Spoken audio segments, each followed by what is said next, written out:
대한민국 육군 특수전 사령부 예하 제7 107 특수임무단 주둔지에는 이른 아침부터 무거운 긴장감이 감돌고 있었으며 연병장의 차가운 공기는 병사들의 거친 숨소리와 뒤섞여 묘한 압박감을 만들어내고 있었다.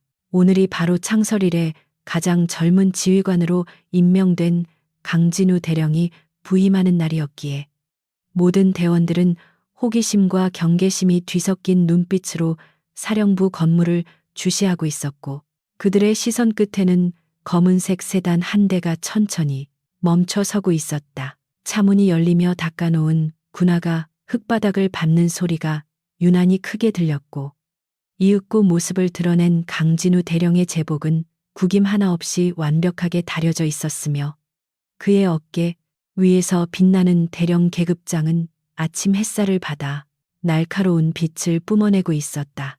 강진우 대령은 선글라스를 끼지 않았음에도 불구하고 감정을 읽을 수 없는 차가운 눈동자로 연병장의 도열한 병사들을 천천히 훑어보았는데 그 시선은 마치 날카로운 칼날이 피부를 스치고 지나가는 듯한 서늘함을 느끼게 했다. 그는 사령부 정문에서 마중 나온 부대 간부들의 경례를 절도 있는 동작으로 받아주었지만 입가에는 의례적인 미소조차 띄지 않았고 오직 임무와 규율만을 생각하는 기계처럼 보였다.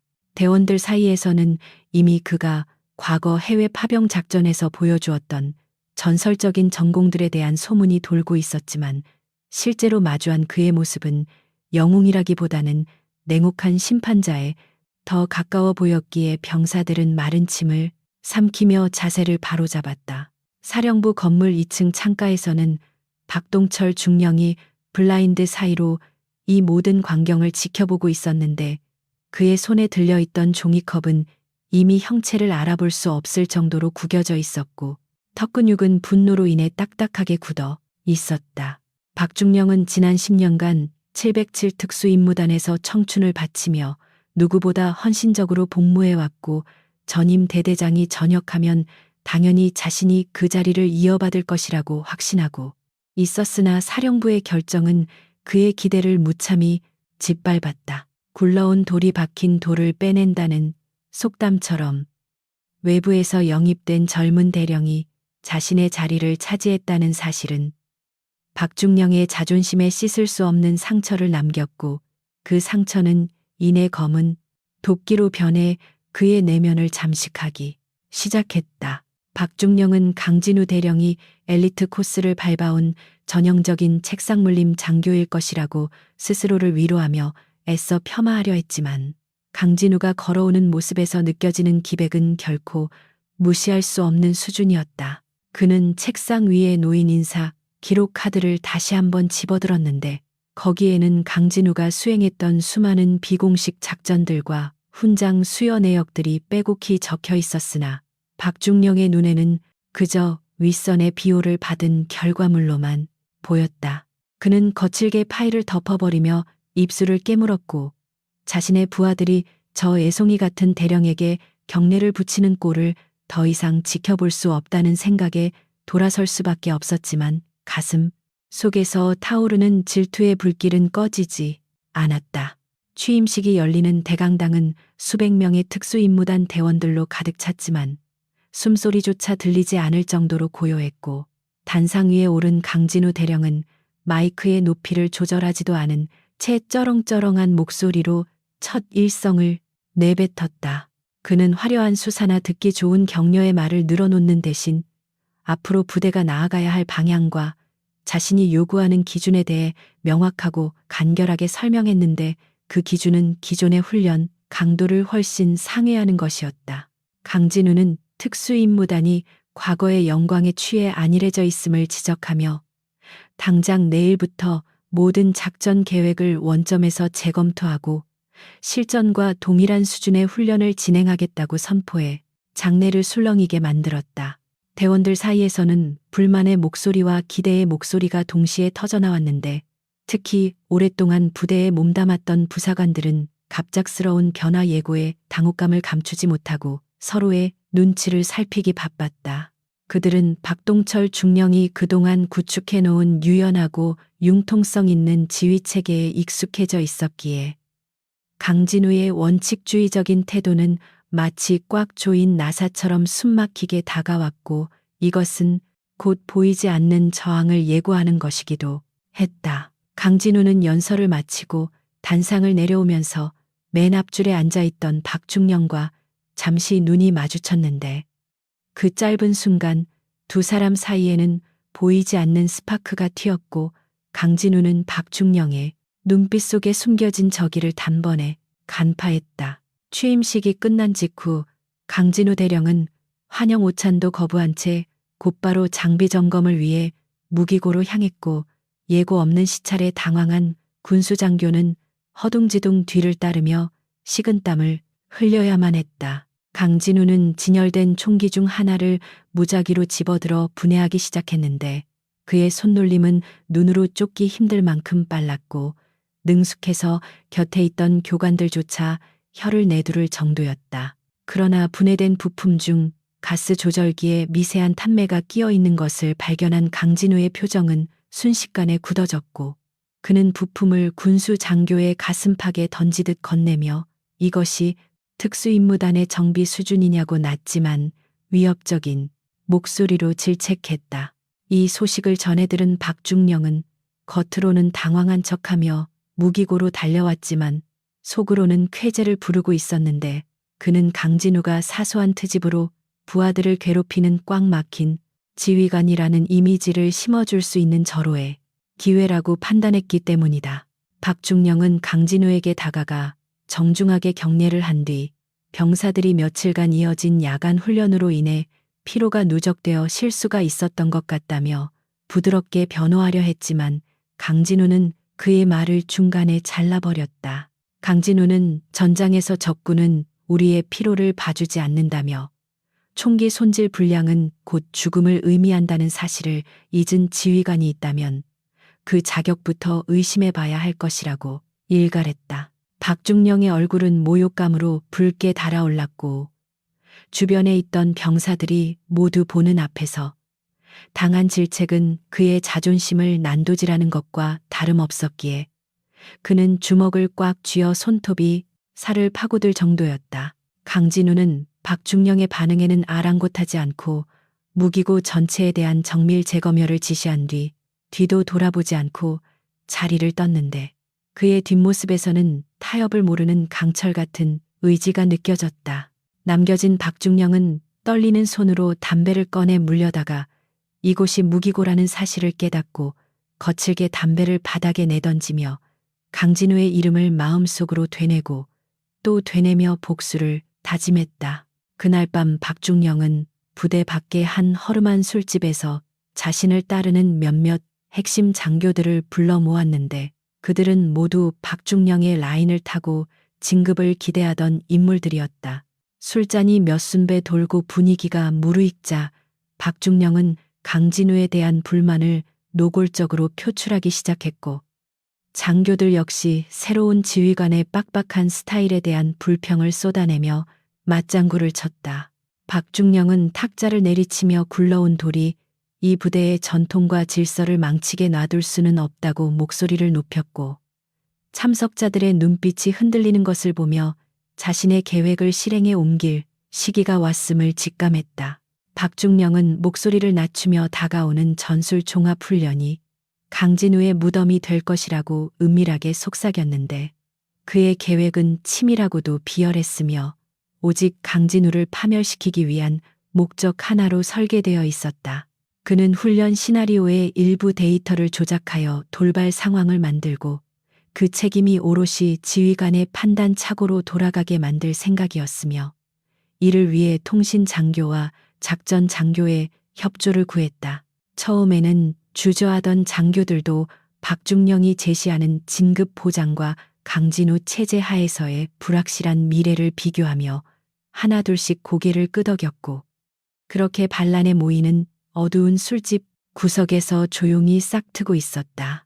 다음 날 아침 강진우 대령은 집무실에서 밤새 검토한 작전 계획서를 다시 한번 확인하고 있었는데 그의 책상 위에는 부대 내의 문제점들이 적나라하게 적힌 보고서들이 산더미처럼 쌓여 있었다.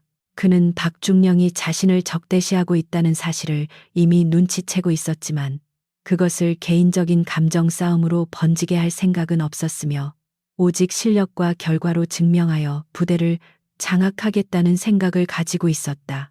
강진우는 창밖을 바라보며 다가올 훈련이 자신에게 닥칠 첫 번째 시련이자 기회임을 직감했고 어떤 방해 공작이 있더라도 반드시 707 특수 임무단을 최고의 부대로 만들겠다는 각오를 다졌다. 하지만 강진우가 미처 파악하지 못한 것은 박중령의 뿌리가 예상보다 훨씬 깊고 넓게 퍼져 있다는 사실이었으며 부대 내의 보급부터 정보라인까지 그의 손이 닿지 않은 곳이 없었다는 점이었다. 강진우가 커피를 한 모금 마시는 동안에도 부관실에서는 박중령의 지시를 받은 행정병이 훈련 일정표의 좌표를 미세하게 수정하고 있었고 이것은 훗날 끔찍한 사고를 불러올 나비 효과의 시작이었다. 강진우는 씁쓸한 커피 맛을 느끼며 인터폰을 눌러 작전 과장을 호출했고 본격적으로 훈련 준비 태세에 돌입하라는 명령을 내렸는데 그의 목소리는 여전히 차분하고 흔들림이 없었다. 작전 회의실에 모인 참모들은 강진우 대령이 제시하는 새로운 전술 개념에 혀를 내둘렀는데 그것은 기존의 교범을 뛰어넘는 파격적이고 실전적인 내용들로 가득 차 있었기 때문이었다. 일부 참모들은 안전 문제를 거론하며 우려를 표했지만 강진우는 훈련에서의 땀 한 방울이 전시의 피 한 방울을 아낀다는 명언을 인용하며 강력하게 밀어붙였고 결국 회의는 그의 의도대로 마무리되었다. 회의석상 구석에 앉아있던 박중령은 짐짓 심각한 표정으로 메모를 하는 척했지만 그의 입가에는 비릿한 미소가 걸려 있었는데 강진우가 훈련 강도를 높일수록 사고가 발생했을 가양은 때의 파급력 또한 커질 것임을 알고 있었기 때문이었다.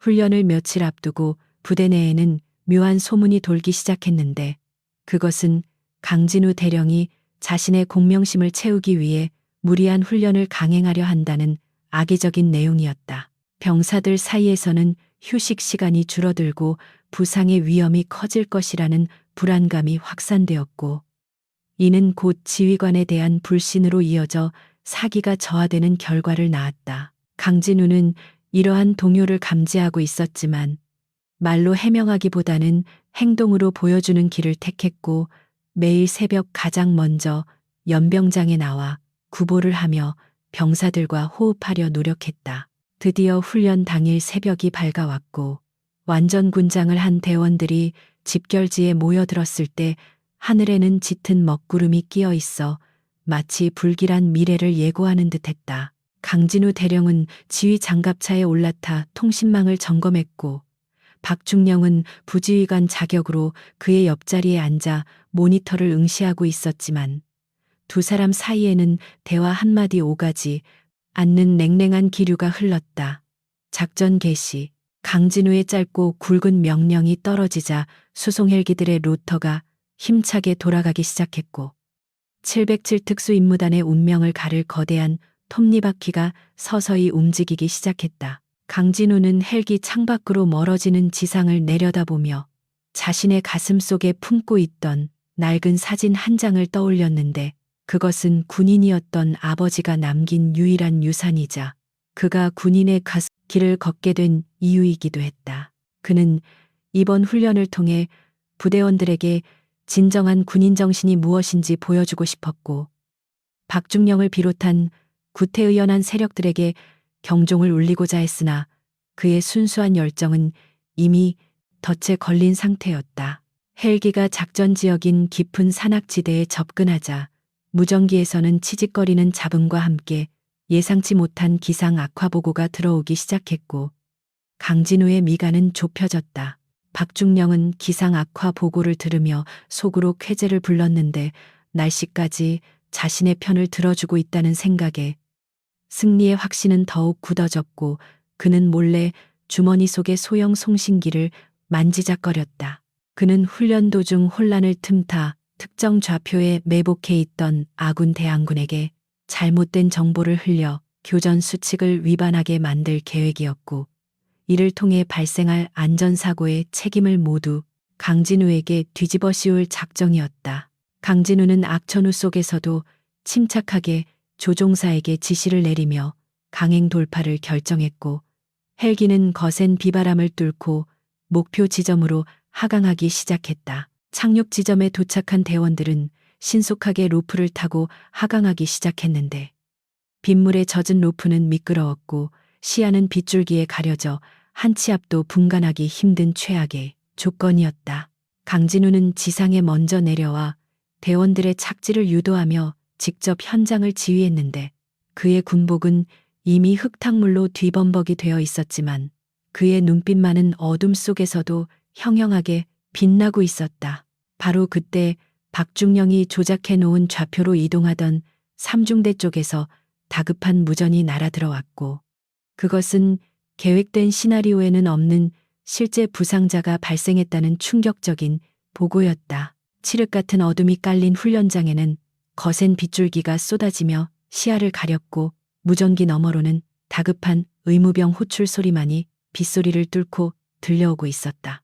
강진우 대령은 무전기에서 흘러나오는 비명 섞인 보고를 듣는 순간 온몸의 감각이 곤두서는 것을 느꼈는데, 그것은 단순히 훈련 중 발생한 사고가 아니라 무언가 인위적인 힘이 개입되었다는 직감이 뇌리를 스쳤기 때문이었다. 그는 즉시 지휘 통제실의 모니터를 확인하려 했으나 통신 장비에는 원인 불명의 노이즈가 발생하여 정확한 상황 파악이 불가능했고, 이는 강진우의 불안감을 더욱 증폭시켰다. 강진우는 지체 없이 현장 지휘를 위해 빗속으로 뛰어들었는데, 그의 군화가 진흙탕을 밟을 때마다 튀어오르는 흙물은 마치 앞으로 닥쳐올 혼란을 예고하는 듯했다. 사고 현장은 아수라장이 되어 있었는데, 폭발 시뮬레이션용 포금탄이 설치된 위치가 아닌 엉뚱한 곳에서 폭발이 일어나 이동 중이던 신임 하사가 파편에 맞아 쓰러져 있었다. 부상당한 병사의 다리에서는 붉은 선혈이 빗물에 섞여 흘러내리고 있었고, 주변에 있던 동료 대원들은 공포에 질린 표정으로 어쩔 줄 몰라 하며 우왕좌왕하고 있었다. 강진우는 도착하자마자 병사들을 진정시키고 능숙한 솜씨로 지혈을 시도했는데, 그의 손놀림은 조금의 망설임도 없이 정확했으나 마음속 깊은 곳에서는 끓어오르는 분노를 억누르고 있었다. 이것은 단순한 오발 사고가 아니라 누군가가 고의로 좌표를 수정하지 않고서는 일어날 수 없는 명백한 살인미수 행위였기 때문이다. 그때 어둠 속에서 박동철 중령이 거친 숨을 몰아쉬며 나타났는데, 그는 마치 이 상황을 예견이라도 한 듯 놀란 기색보다는 분노한 표정을 연기하며 병사들 사이를 파고들었다. 박중령은 쓰러진 병사를 보자마자 강진우를 향해 삿대질을 하며 무리한 작전 변경과 악천후 속의 훈련 강행이 이런 비극을 초래했다며 목소리를 높였다. 그의 목소리는 빗소리에 묻히지 않을 만큼 크고 날카로웠으며 공포에 질려있던 병사들의 이성을 마비시키고 그들의 분노를 강진우라는 한 점으로 모으기에 충분했다.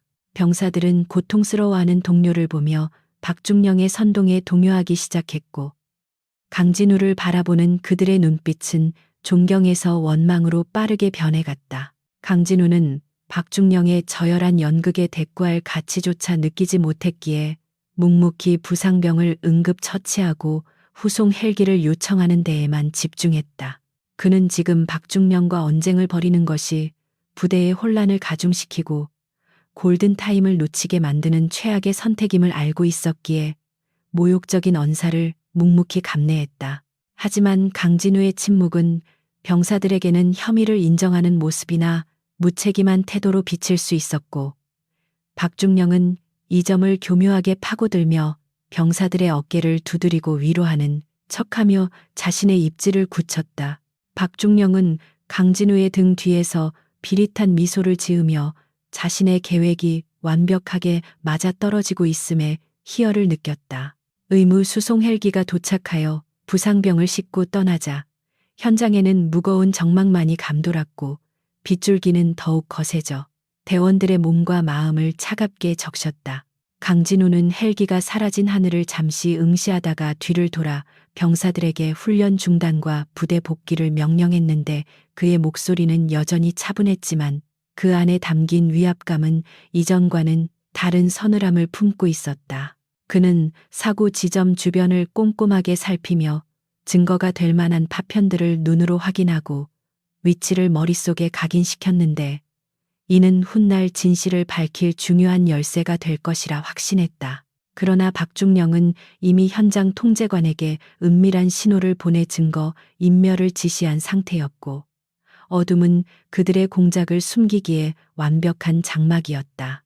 부대로 복귀하는 트럭 안에서 병사들은 침통한 표정으로 고개를 숙이고 있었지만 그들의 마음속에는 강진우 대령에 대한 불신과 분노가 독버섯처럼 자라나고 있었다. 평소 박중령을 따르던 고참 부사관들은 나지막한 목소리로 이번 사고가 전적으로 지휘관의 경험 부족과 독단 때문이라며 수군거렸고 이 이야기는 삽시간에 트럭 전체로 퍼져나갔다.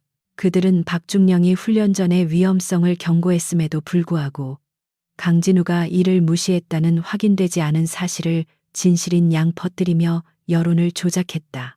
흔들리는 트럭 안에서 병사들은 젖은 군복의 한기를 느끼며 자신들의 생명이 위협받고 있다는 불안감에 떨었다.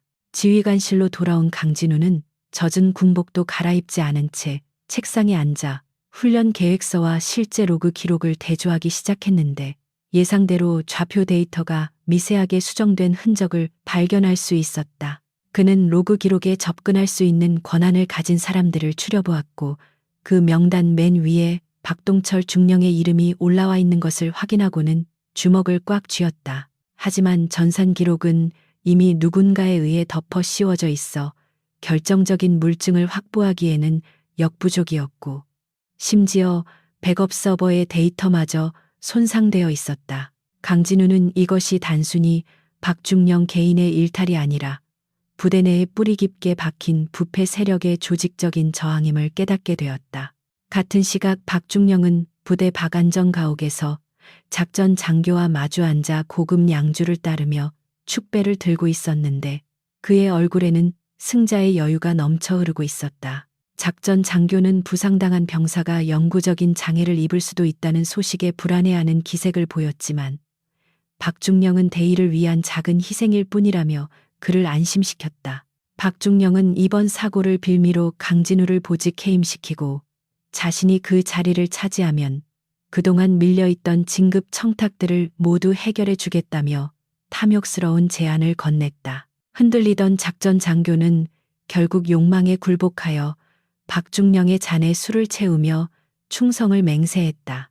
다음 날 아침 부대 내 게시판과 인트라넷에는 익명의 투서가 올라왔는데 그 내용은 강진우 대령이 실적에 눈이 멀어 안전수칙을 고의로 위반했다는 충격적인 고발이었다. 투서에는 조작된 무전 기록과 편집된 상황 일지가 교묘하게 첨부되어 있어 누가 봐도 강진우가 무리한 명령을 내린 것처럼 보이게 만들어져 있었다. 병사들은 술렁거렸고 상급 부대인 특수전 사령부에서도 감찰반을 파견하겠다는 통보가 내려왔는데 이는 강진우를 궁지로 몰아넣기 위한 박중령의 두 번째 공격이었다. 강진우는 집무실 창밖으로 삼삼오오 모여 수군거리는 병사들을 내려다보며 자신이 고립무원의 처지에 놓였음을 실감했다. 감찰 조사가 시작되자 박중령은 참고인 자격으로 출석하여 눈물을 글썽이며 거짓 증언을 쏟아냈는데 그는 자신이 강진우를 말렸으나 계급의 벽에 막혀 어쩔 수 없었다고 호소했다. 감찰관들은 박중령의 연기에 속아 넘어가 강진우를 잠재적인 범죄자로 취급하며 강압적인 조사를 이어갔고 강진우의 정당한 항변은 묵살당하기 일쑤였다. 강진우는 감찰관들이 이미 결론을 정해놓고 조사를 진행하고 있다는 느낌을 지울 수 없었으며 그 배후에 박중령과 결탁한 더 큰 세력이 존재할지도 모른다는 의심을 품었다. 하지만 그는 굴하지 않고 냉철하게 논리를 펼치며 조목조목 반박해 나갔다. 강진우의 끈질긴 방어에 감찰관들도 당황하기 시작했고 확실한 물증 없이는 그를 징계하기 어렵다는 분위기가 형성되자 박중령은 초조해지기 시작했다. 박중령은 이대로 가면 강진우가 다시 주도권을 잡을 수도 있다는 위기감을 느꼈고 이제는 더욱 과감하고 충격적인 방법을 동원해야 할 때라고 판단했다. 그는 부대원 전체를 소집하여 공개적인 자리에서 강진우를 망신주고 지휘권을 무력화시킬 계획을 세웠는데 그것은 군인으로서 넘어서는 안 될 선을 넘는 위험한 도박이었다. 박중령은 자신의 신복들을 시켜 병사들 사이에 강진우에 대한 탄핵 여론을 조성하고 집단 행동을 유도하도록 지시했다. 그날 오후 707 특수임무단 연병장에는 긴급 소집 명령이 떨어졌고 전 대원이 무거운 표정으로 집결했는데 단상 위에는 아직 징계가 확정되지 않은 강진우 대령이 굳은 표정으로 서 있었다. 박중령은 대열의 맨 앞에 서서 강진우를 노려보고 있었고 그의 뒤에는 분노에 찬 병사들이 마치 터지기 직전에 화약꽃처럼 팽팽한 긴장감을 유지하고 있었다.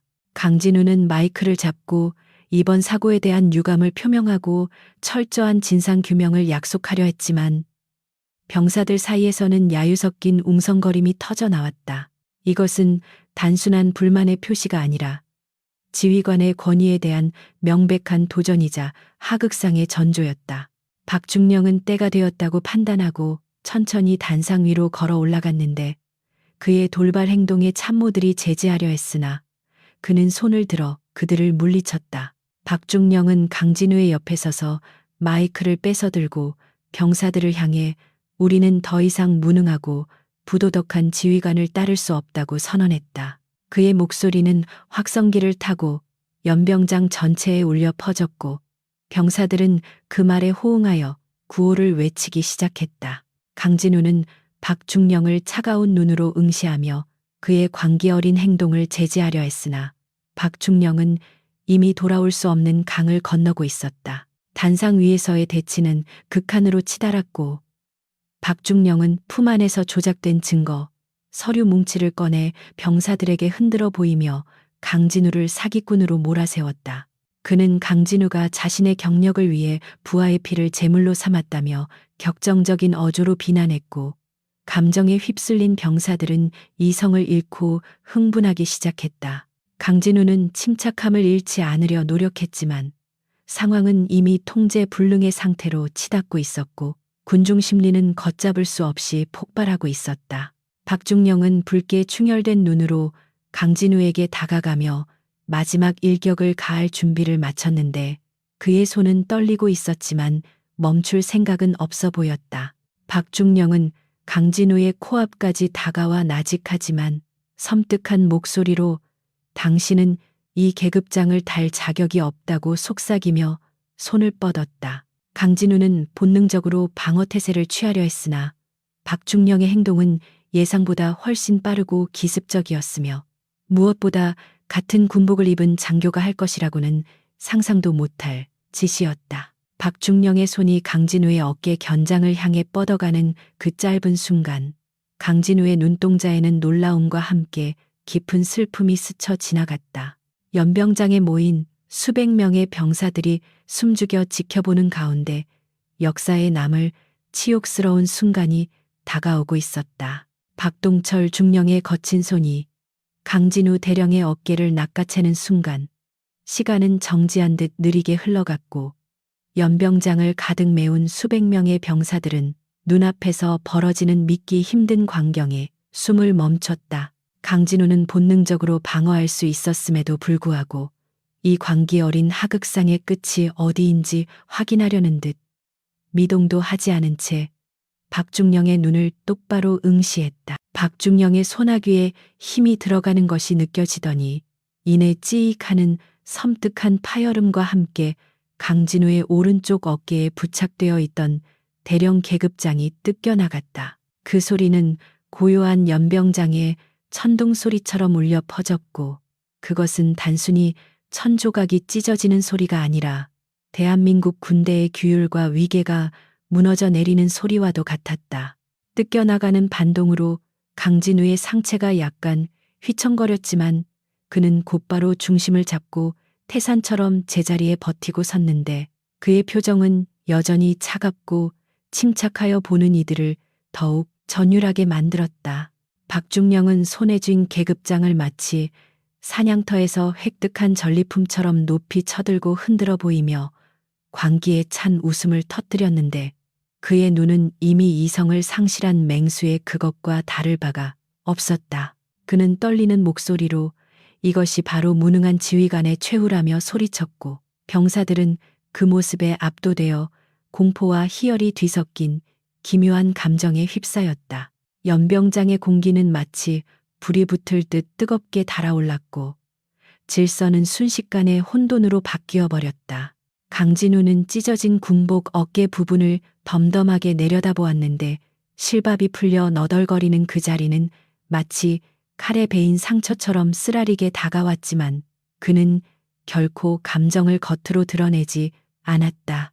그는 천천히 고개를 들어 자신을 모욕한 박중령을 바라보았는데 그 눈빛에는 분노보다는 연민과 경멸이 담겨 있어 박중령을 순간 멈칫하게 만들었다. 강진우는 나지막하지만 힘있는 목소리로 자네는 지금 내 계급장을 뜯어낸 것이 아니라 자네 스스로의 군인으로서의 명예와 영혼을 찢어발긴 것이라고 말했다.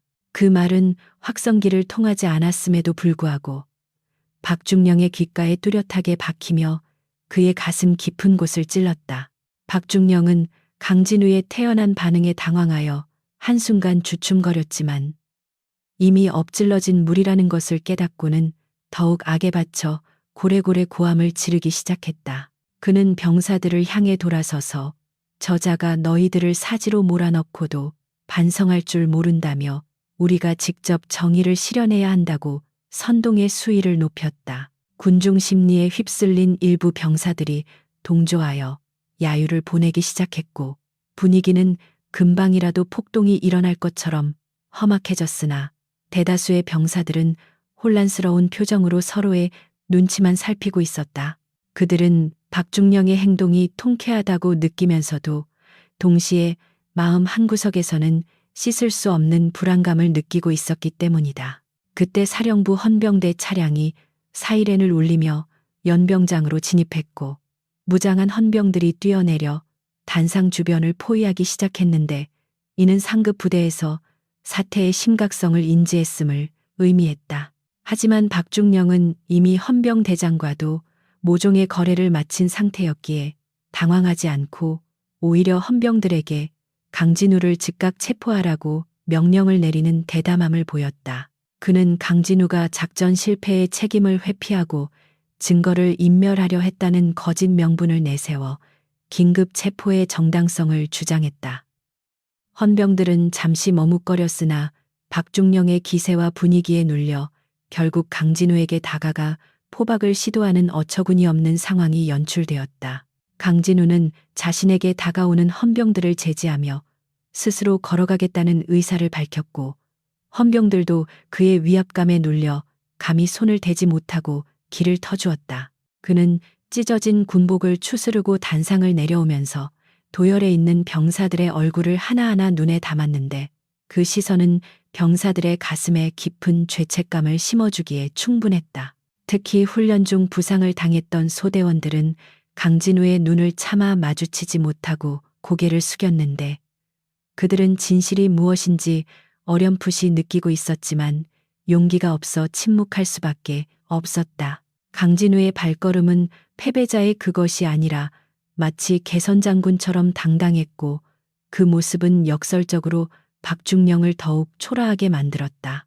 연병장을 가로질러 헌병대 차량으로 향하는 강진우의 등 뒤로 빗방울이 다시 굵어지기 시작했는데 하늘도 오늘의 치욕스러운 역사를 슬퍼하는 듯했다. 박중령은 단상 위에서 승리감에 도취되어 있었지만 강진우가 사라지고 난 뒤 남겨진 병사들의 침묵은 그가 예상했던 환호와는 거리가 멀었다. 병사들은 땅바닥에 떨어진 찢겨진 계급장을 바라보며 알 수 없는 허탈감과 두려움을 느꼈고 과연 이것이 올바른 일인가에 대한 의문이 싹트기 시작했다. 박중령은 애써 분위기를 띄우려 했지만 한번 가라앉은 공기는 쉽게 회복되지 않았고 빗소리만이 그 빈 공간을 채우고 있었다. 헌병대 차량에 탑승한 강진우는 차창 밖으로 멀어지는 부대 전경을 바라보며 깊은 한숨을 내쉬었는데 그것은 자신의 처지에 대한 비관이 아니라 망가져가는 부대에 대한 걱정 때문이었다. 그는 박중령이 권력을 잡게 되면 부대가 어떻게 변질될지 너무나 잘 알고 있었기에 자신이 없는 동안 발생할 피해를 최소화할 방법을 강구해야만 했다. 강진우는 수갑이 채워진 손목에 차가운 감촉을 느끼며 역설적으로 정신이 맑아지는 것을 느꼈고 이 시련이 자신을 더욱 강하게 단련시킬 것이라고 스스로를 다독였다. 그는 주머니 속에 숨겨둔 소형 녹음기가 작동하고 있었음을 확인하고 희미한 미소를 지었다. 한편 박중령은 강진우가 연행되자마자 대대장실을 접수하고 자신의 신복들을 불러 모아 축배를 들었는데 그의 책상 위에는 강진우가 쓰던 명패가 바닥에 내동댕이 쳐져 있었다. 그는 부관에게 지시하여 부대 내의 모든 CCTV 기록을 삭제하고 강진우에게 유리할 수 있는 증거들을 모조리 폐기하라고 명령했다. 박중령은 이제 자신이 이 부대의 왕이 되었다고 착각하며 의자에 깊숙이 몸을 파묻었지만 창밖에서 들려오는 천둥 소리에 깜짝 놀라 몸을 움츠리기도 했다. 그의 내면 깊은 곳에는 자신의 행동이 가져올 파국에 대한 두려움이 자리 잡고 있었지만 그는 독한 술로 그 불안을 억누르려 애썼다. 그날 밤 부대 내 생활관은 침통한 분위기에 휩싸여 있었고 병사들은 삼삼오오 모여 낮에 있었던 일에 대해 격렬한 토론을 벌였다. 일부는 강진우가 쫓겨난 것을 환영했지만 묵묵히 훈련에 임했던 고참 병사들은 지휘관의 계급장을 찢는 행위는 군인으로서 있을 수 없는 일이라며 박중령을 비판했다. 특히 강진우가 부임 직후 보여주었던 뛰어난 사격 실력과 전술적 식견을 기억하는 병사들은 그가 억울하게 누명을 썼을지도 모른다는 의혹을 제기하기 시작했다. 분열의 씨앗은 이미 뿌려졌고 707 특수임무단은 보이지 않는 곳에서부터 서서히 금이 가고 있었다. 다음 날 아침 조회 시간에 박중령은 임시 지휘관으로서 단상에 섰지만 그의 제복은 강진우만큼 몸에 딱 맞아 떨어지지 않았고 권위 또한 어딘가 어설퍼 보였다. 그는 훈련 일정을 대폭 축소하고 병사들에게 휴식을 보장하겠다는 선심성 공약을 남발하며 환심을 사려 했지만 병사들의 반응은 냉담했다.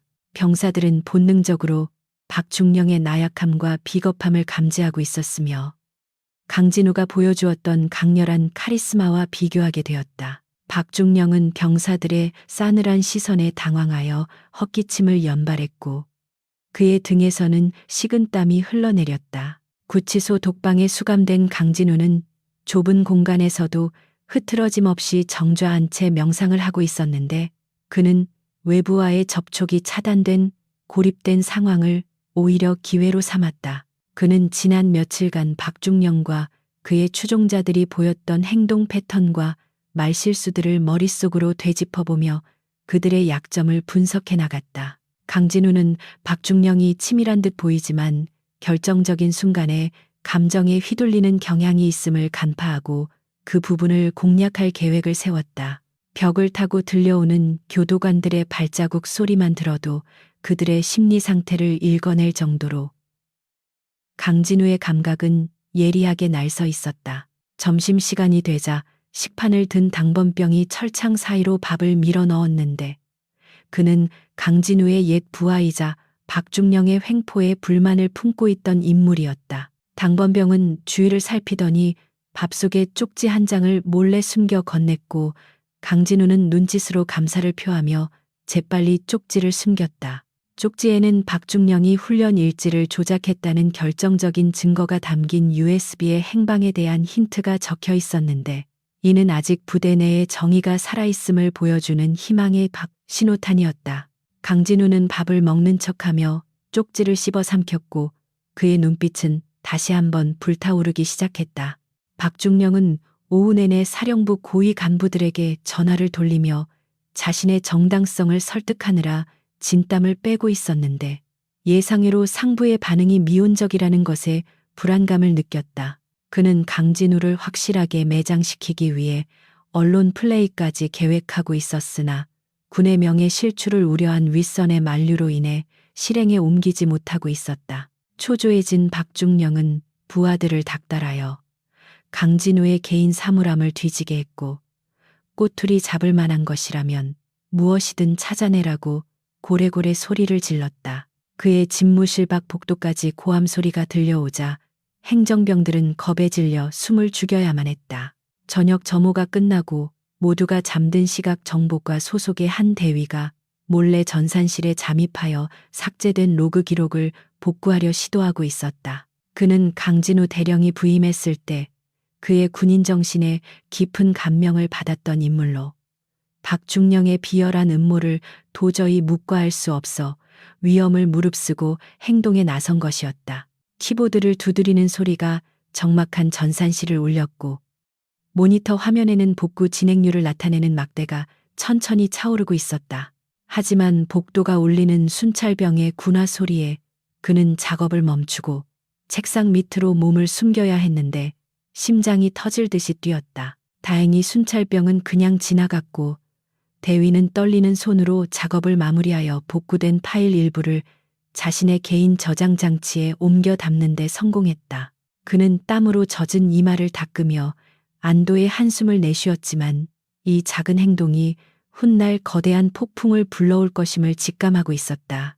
그는 저장 장치를 군화 밑창 깊숙한 곳에 숨기고 전산실을 빠져나왔는데 밤하늘의 별들이 유난히 밝게 빛나며 그의 앞길을 비추어주는 듯했다. 어둠 속에서 진실을 향한 작은 불씨가 타오르고 있었고 그것은 곧 거대한 화염이 되어 부정한 자들을 심판할 것이었다. 한편 강진우는 독방의 차가운 바닥에 누워 천장을 바라보며 과거 아버지에게 들었던 역사 이야기를 떠올렸는데 그것은 임진왜란 당시 모함을 받고 백의종군했던 이순신 장군의 일화였다. 그는 계급장이란 군인의 훈장이기도 하지만 때로는 무거운 짐이 될 수도 있으며 진정한 지휘관의 권위는 어깨 위의 별이 아니라 부하들의 신뢰에서 나온다는 사실을 다시금 깨달았다. 강진우는 비록 지금은 계급장이 뜯겨나간 치욕을 겪고 있지만 언젠가 당당하게 복귀하여 훼손된 명예를 되찾고 707 특수 임무단을 바로 세울 것임을 맹세했다. 그의 주먹은 굳게 쥐어졌고 잠들지 않는 밤은 깊어만 갔다. 새벽녘이 되자 박중령은 악몽을 꾸다가 비명을 지르며 깨어났는데 꿈속에서 찢겨나간 강진우의 계급장이 뱀처럼 변해 자신의 목을 조르고 있었기 때문이었다. 그는 식은땀에 젖은 채로 헐떡이며 침대맡에 둔 권총을 확인했는데 총의 차가운 금속성이 그나마 위안을 주었다. 박중령은 거울 속에 비친 자신의 초췌한 얼굴을 보며 이것이 승자의 얼굴인지 패배자의 얼굴인지 분간할 수 없었고 극심한 편집증 증세가 그를 괴롭히기 시작했다. 그는 창밖의 어둠을 노려보며 강진우가 없는 부대에서 영원히 왕으로 군림할 것이라고 최면을 걸듯 중얼거렸지만 그의 목소리는 떨리고 있었다. 강진우 대령이 구금된 지 일주일이 지나자 제707 특수임무단의 공기는 눈에 띄게 느슨해졌으며 마치 팽팽하게 당겨졌던 고무줄이 끊어진 것과 같은 무기력함이 부대 전체를 감싸고 있었다. 박동철 중령은 자신이 그토록 원하던 지휘관의 자리에 앉았지만 그가 가장 먼저 한 일은 전투태세 점검이 아니라 집무실의 인테리어를 화려하게 바꾸고 고가의 안마 의자를 들여놓는 것이었다. 그는 병사들의 환심을 사기 위해 아침 구보를 자율에 맡기고 일과 후 점호 시간을 단축하는 선심성 조치를 취했으나 이는 오히려 군기를 문란하게 만드는 결과를 초래했다. 연병장 구석에는 빈 담배 갑들이 굴러다니기 시작했고 병사들의 눈빛에서는 특수부대원 특유의 날카로운 기백이 점차 사라지고 흐리멍덩한 안일함이 자리 잡아가고 있었다. 박중령은 집무실의 커다란 가죽 의자에 파묻혀 다리를 책상 위에 올린 채 거만하게 서류들을 결제하고 있었는데 그가 서명하는 문서들은 대부분 부대 운영비 지출에 관한 것들이었다. 그는 작전 과장이 가져온 강도 높은 대테러 훈련 계획안을 보자마자 인상을 찌푸리며 종이를 바닥에 내던졌고, 지금은 병사들의 사기 진작이 우선이라며 회식 비용이나 늘리라고 소리쳤다. 작전 과장은 바닥에 흩어진 서류를 주섬주섬 챙기며 참담한 심정을 감추지 못했는데, 불과 일주일 전만 해도 밤을 새워가며 작전을 토의하던 열정적인 분위기는 온데간데 없이 사라져 버렸기 때문이었다. 박중령의 관심사는 오직 자신의 권력을 과시하고 상급 부대 간부들에게 로비를 하는 것에만 집중되어 있었다. 한편 헌병대 지하 유치장에 갇힌 강진우는 좁은 독방 안에서도 자신만의 루틴을 철저하게 지키며 흐트러짐 없는 모습을 유지하고 있었는데, 그는 매일 정해진 시간에 수백 개의 팔굽혀펴기와 윗몸 일으키기를 반복했다. 그의 이마에서는 굵은 땀방울이 뚝뚝 떨어져 차가운 시멘트 바닥을 적셨지만, 그의 호흡은 일정했고 눈빛은 어둠 속에서도 형형하게 빛나고 있어 당직 헌병들조차 그를 경외의 눈으로 바라볼 정도였다. 강진우는 육체적인 고통을 통해 정신을 맑게 유지하며 박중령이 파놓은 함정의 구조를 머릿속으로 시뮬레이션하고 있었고, 반격을 위한 결정적인 시기가 다가오고 있음을 직감적으로 느끼고 있었다. 그는 자신이 갇혀있는 이 시간이 오히려 적을 방심하게 만드는 가장 강력한 무기라고 생각했다. 점심시간이 되자 강진우에게 우호적인 당번병이 식판을 들고 들어왔는데, 그는 주변을 경계하며 밥과 국 사이에 교묘하게 숨겨진 작은 캡슐 하나를 강진우의 손에 쥐어주었다. 그것은 정보가 대위가 복구해낸 훈련 당일의 통신 로그 데이터가 담긴 마이크로 SD 카드였으며, 강진우가 그토록 기다리던 반격의 열쇠였다.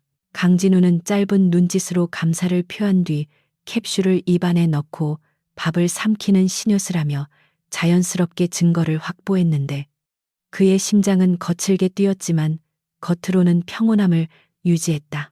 이제 그에게 필요한 것은 이 데이터를 안전하게 분석하고 상부에 전달할 수 있는 확실한 루트를 확보하는 것뿐이었다.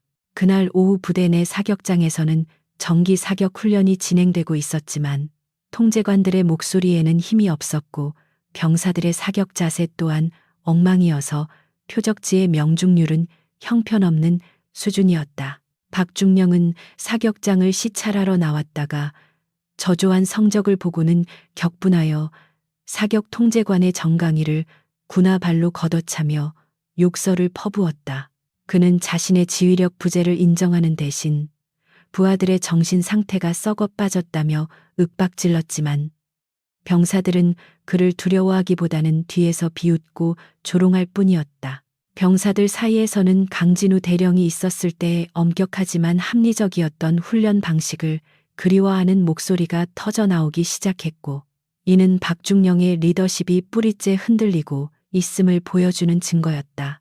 박중령은 자신의 권위가 서지 않는 것에 대한 불안감을 술로 달래기 시작했고, 일과 시간이 끝나기도 전에 집무실에서 양주병을 따는 일이 잦아졌다. 그는 술 기운을 빌려 부하 장교들을 집합시킨 뒤 충성 맹세를 강요하거나 사소한 꼬투리를 잡아 모욕을 주는 등 폭군과도 같은 행동을 일삼았다. 그의 측근들조차 박중령의 변덕스럽고 난폭한 성격에 지쳐가고 있었으며, 그가 약속했던 진급과 보상도 허상에 불과하다는 것을 깨닫기 시작했다. 특히 박중령이 훈련 예산을 횡령하여 자신의 유흥비로 탕진하고 있다는 소문이 돌면서 그를 따르던 세력 내부에서도 균열이 발생하고 있었다. 유치장의 밤은 깊었고 강진우는 감시 카메라의 사각지대에 앉아 당번병에게서 받은 마이크로 SD카드를 소형 리더기에 연결해 휴대용 단말기로 데이터를 확인했다.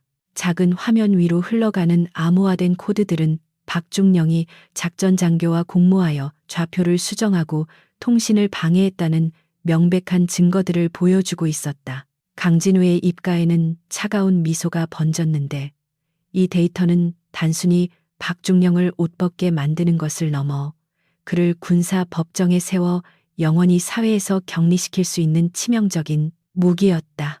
그는 데이터를 다시 암호화하여 외부의 조력자에게 전송할 준비를 마쳤는데 그의 손가락은 피아니스트처럼 빠르고 정확하게 움직였다. 다음 날 새벽 박중령은 숙취로 인한 두통을 호소하며 늦게 출근했는데 사령부로부터 불시에 작전 대비 태세를 점검하겠다는 통보를 받고 소스라치게 놀랐다. 그는 허둥지둥 부하들을 소집하여 보여주기식 검열 준비를 지시했지만 이미 녹슬어버린 부대의 시스템은 제대로 작동하지 않았고 장비들은 정비불량으로 삐걱거렸다. 박중령은 얼굴이 하얗게 질린 채 애꿎은 행정병들에게 서류를 조작하라고 닥달했지만 짧은 시간 안에 그 많은 구멍을 메우는 것은 불가능에 가까웠다. 그는 강진우가 꼼꼼하게 관리해 오던 시스템을 자신이 며칠 만에 망가뜨려 놓았다는 사실을 뼈저리게 후회했지만 되돌릴 방법은 없었다. 같은 시각 강진우는 면회를 온 정복과 대위와 접견실에서 마주 앉았는데 두 사람 사이에는 투명한 아크릴 벽이 가로막고 있었지만 눈빛만으로도 수많은 대화가 오갔다. 강진우는 입모양으로 데이터를 전송했음을 알렸고 대위는 미세하게 고개를 끄덕이며 상급부대 감찰실에 근무하는 믿을 수 있는 선배에게 전달하겠다는 신호를 보냈다. 헌병들이 감시하고 있었기에 그들은 일상적인 안부 인사를 나누는 척 연기했지만 그들의 대화 속에는 박중령을 무너뜨릴 시나리오가 암호처럼 숨겨져 있었다. 면회가 끝나고 돌아가는 대위의 뒷모습을 보며 강진우는 이제 사냥이 시작되었음을 확신했다. 점검단이 도착하자 박중령은 비굴한 웃음을 지으며 그들을 맞이했지만 점검단장은 싸늘한 표정으로 박중령의 악수를 거절하고 곧바로 무기고와 탄약고로 향했다. 점검 단원들은 박중령이 예상했던 형식적인 검열이 아니라 먼지 하나까지 털어내는 현미경식 검열을 진행했고 곳곳에서 문제점들이 쏟아져 나오기 시작했다. 박중령은 식은땀을 줄줄 흘리며 변명을 늘어놓았지만 점검단장은 그의 말을 무시한 채 꼼꼼하게 지적 사항들을 기록했다. 특히 탄약 재고가 장부와 맞지 않는다는 사실이 밝혀지자 박중령의 다리는 후들거려 제대로 서 있기조차 힘들 지경이 되었다. 부대 내 분위기는 최악으로 치달았고 병사들은 박중령이 점검단장 앞에서 쩔쩔매는 모습을 보며 그가 얼마나 무능하고 비겁한 인물인지 다시 한번 확인하게 되었다. 그들은 강진우 대령이었다면 완벽한 부대 관리로 점검단장에게 칭찬을 받았을 것이라고 수군거렸고 이러한 비교는 박중령의 귀에도 들어가 그의 자격지심을 더욱 자극했다. 박중령은 점검이 끝나고 돌아가는 점검단 차 뒤에 대고 욕설을 퍼부었지만 그것은 패배자의 비명에 불과했다. 그는 자신의 위치가 위태로워졌음을 느끼고 더욱더 강진우를 증오하게 되었는데 모든 것이 강진우 탓이라는 망상에 사로잡혀 있었다. 저녁이 되자 박중령은 불안감을 잊기 위해 또다시 술판을 벌이려 했지만 이번에는 아무도 그의 호출에 응하지 않았고 장교들은 핑계를 대며 자리를 피했다. 텅 빈 관사에서 홀로 술잔을 기울이던 박중령은 벽에 걸린 거울 속에 비친 자신의 일그러진 얼굴을 보며 술병을 집어던져 거울을 산산조각냈다. 깨진 거울 조각마다 자신의 추악한 모습이 비치자 그는 공포에 질려 비명을 질렀고 환청에 시달리기 시작했다. 강진우의 목소리가 귓가에서 맴돌며 너는 끝났다고 속삭이는 것 같아. 그는 귀를 막고 구석에 웅크려 앉아 떨었다. 유치장의 밤 공기는 차가웠지만 강진우의 가슴은 뜨겁게 타오르고 있었는데 그는 내일이면 자신의 결백을 증명할 자료가 상부에 도달할 것임을 알고 있었기 때문이었다. 그는 벽에 기대어 앉아 눈을 감고 곧 닥쳐올 폭풍우를 기다리며 마음을 다스렸는데 그의 머릿속에는 부대로 복귀하여 대원들 앞에 다시 설 그날의 그림이 그려지고 있었다. 강진우는 자신을 믿고 따라준 부하들을 위해서라도 반드시 이 싸움에서 승리해야만 했고 정의가 살아있음을 증명해야 했다. 그의 주먹은 굳게 쥐어졌고 그 안에는 707 특수임무단의 미래가 담겨 있었다. 깊은 밤 정막을 깨고 유치장 복도에서 다급한 발자국 소리가 들려왔는데 그것은 박중령이 보낸 암살자가 아니라 상부에서 내려온 긴급 명령서를 든 헌병대장의 발걸음이었다. 철창 앞에 선 헌병대장은 복잡한 표정으로 강진우를 바라보며 잠시 머뭇거리더니 떨리는 손으로 문을 열쇠를 꺼내 들었다. 강진우는 천천히 자리에서 일어나 헌병대장을 응시했는데 그의 눈빛은 이미 모든 것을 알고 있다는 듯 깊고 고요했다. 철창문이 끼익 소리를 내며 열렸고 그 소리는 강진우의 귀환을 알리는 서곡과도 같았다. 강진우가 유치장을 나서는 순간 밤하늘에서는 천둥이 치며 비가 쏟아지기 시작했는데 그것은 며칠 전 그가 겪었던 치욕의 날과 같은 날씨였지만 느낌은 정반대였다. 빗물은 그의 몸을 씻어내리며 그동안의 오명과 고난을 씻어주는 듯했고 시원한 바람은 그의 뜨거운 가슴을 식혀주었다. 그는 어둠 속을 걸어가며 자신의 어깨를 만져보았는데 비록 계급장은 없었지만 그곳에는 그보다 더 무겁고 숭고한 책임감이 자리 잡고 있었다. 이제 그는 박중령에게 진정한 군인의 길이 무엇인지 그리고 역사 앞에 부끄럽지 않은 삶이 무엇인지 가르쳐줄 준비가 되어 있었다. 새벽 3시의 고요를 찢어발기는 비상 소집, 사이렌 소리가 제707 특수임무단 주둔지 전체를 뒤흔들었고 잠에 취해 있던 대원들은 반사적으로 침상에서 뛰어내려와 군복을 챙겨 입기 시작했다. 평소 같으면 신속하고 절도 있게 움직였을 대원들이었지만 박동철 중령의 해이한 지휘 아래 느슨해진 군기는 그들의 동작을 미세하게 둔화시켰고 여기저기서 군화끈을 제대로 매지 못해 허둥대거나 장비를 찾는 소란이 일어났다. 연병장으로 모여드는 병사들의 얼굴에는 긴장감보다는 짜증과 피로가 역력했는데 이는 최근 들어 불필요한 보여주기식 호출이 잦았던 탓에 이번에도 박중령의 변덕일 것이라고 짐작했기 때문이다. 그러나 방송을 통해 흘러나오는 상황실, 당직 장교의 다급하고 떨리는 목소리는 이번 소집이 단순한 훈련이나 장난이 아닌 실제 상황임을 알리고 있었다. 상황실의 거대한 스크린에는 위성이 전송한 흐릿한 영상이 띄워져 있었는데 공해상을 항해 중이던 국적의 액화 천연가스 운반선이 정체불명의 무장단체에게 피랍되었다는 충격적인 뉴스가 붉은 글씨로 전멸하고 있었다. 테러리스트들은 승조원 전원을 인질로 잡고 막대한 몸값을 요구하고 있었으며 만약 요구가 받아들여지지 않거나 구조 작전이 감지될 경우 선박을 폭파하겠다고 위협하고 있어 그야말로 일촉즉발의 위기 상황이었다. 국가안보실은 즉각적으로 대응팀 파견을 결정했고 대테러 최정예 부대인 707 특수임무단에게 1차적인 진압 및 구출 임무가 떨어지게 된 것이었다.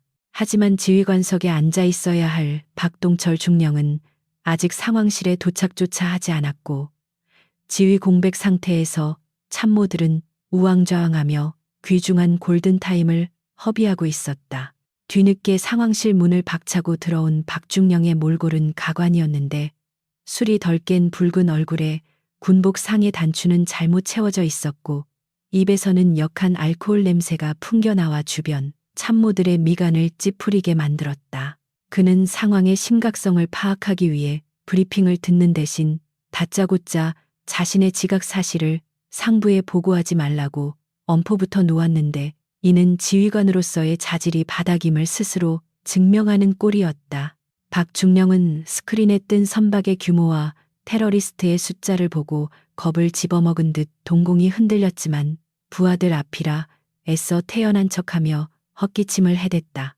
그는 이번 사건이 자신의 무능함을 덮고 영웅으로 등극할 수 있는 기회인지 아니면 파멸의 구덩이인지 계산기를 두드리느라 정작 중요한 작전 계획에는 집중하지 못했다. 작전 장교가 테러리스트들이 선박의 주요 통제실과 기관실을 장악하고 있으며 곳곳에 폭발물 부비 트랩을 설치했을 가능성이 높다는 정보 분석 결과를 보고했으나 박중령은 이를 귀담아 듣지 않았다. 그는 복잡한 진입 작전보다는 헬기를 이용한 신속한 강습으로 단숨에 제압하는 화려한 그림만을 머릿속에 그리고 있었는데, 이는 언론에 보여주기 좋은 장면을 연출하고 싶은 욕망 때문이었다.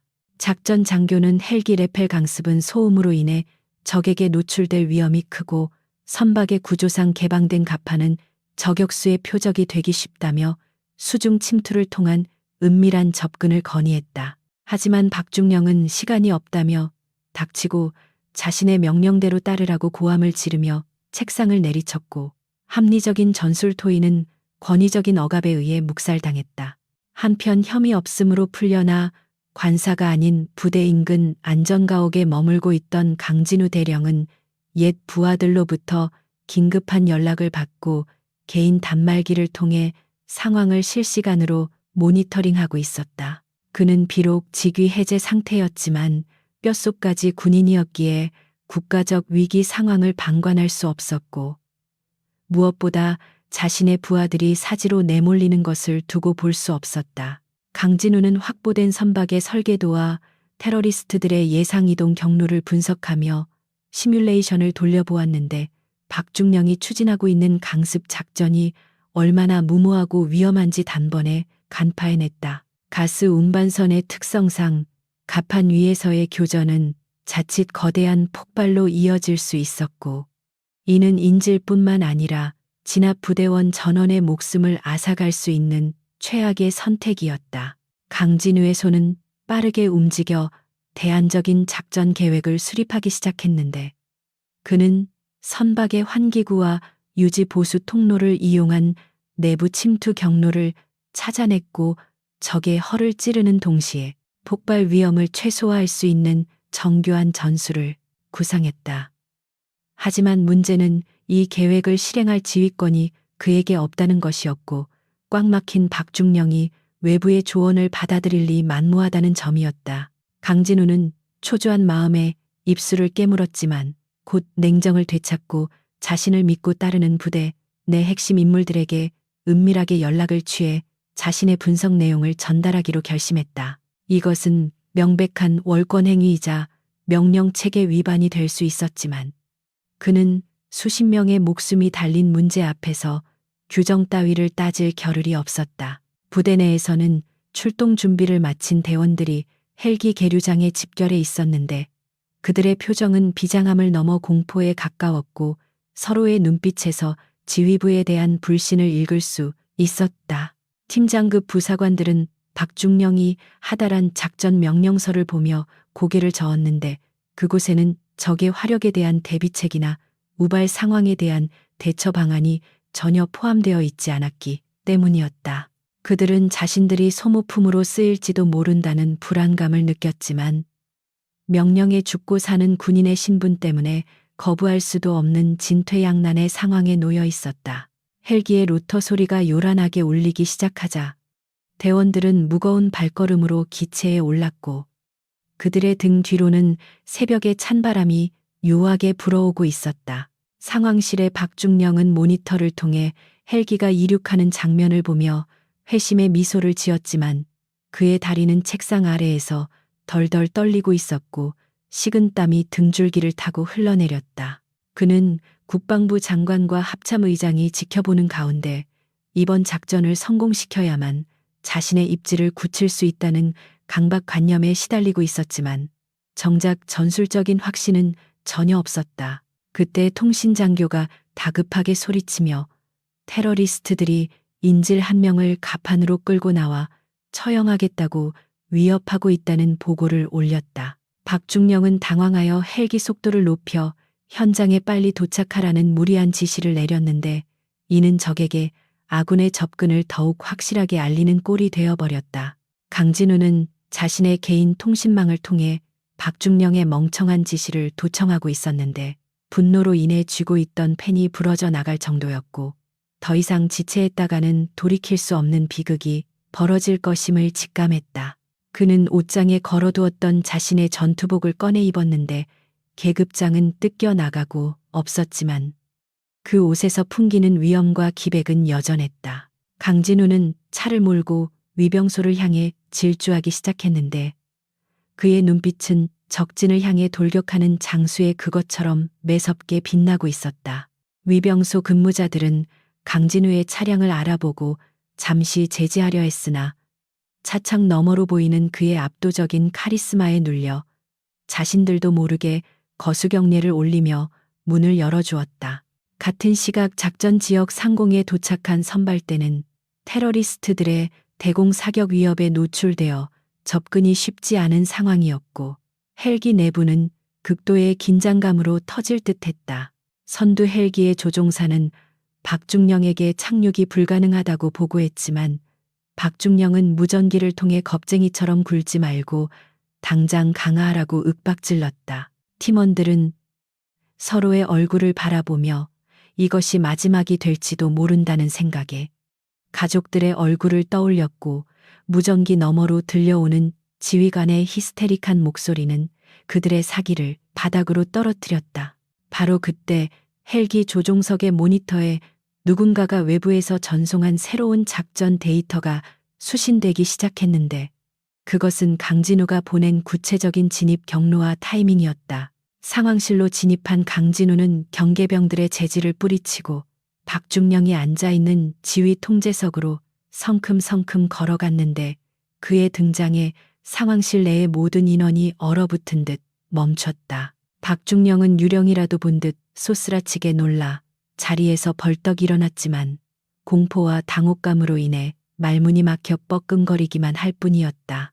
강진우는 박중령을 거칠게 밀어내고 마이크를 잡았는데 그 손길은 확신에 차 있었고 그의 목소리는 상황실의 혼란을 단번에 잠재울 만큼 침착하고 강력했다. 그는 작전 중인 대원들에게 현재의 진입 시도를 즉각 중단하고 자신이 전송한 새로운 좌표로 우회하여 침투할 것을 명령했다. 박중령은 정신을 차리고 강진우의 멱살을 잡으려 하며 네가 감히 여기가 어디라고 들어와서 행패냐며 헌병을 부르라고 고래고래 소리를 질렀다. 하지만 상황실 내의 그 누구도 움직이지 않았는데 그들은 본능적으로 지금 이 순간 누구의 명령을 따라야 살 수 있는지 알고 있었기 때문이었다.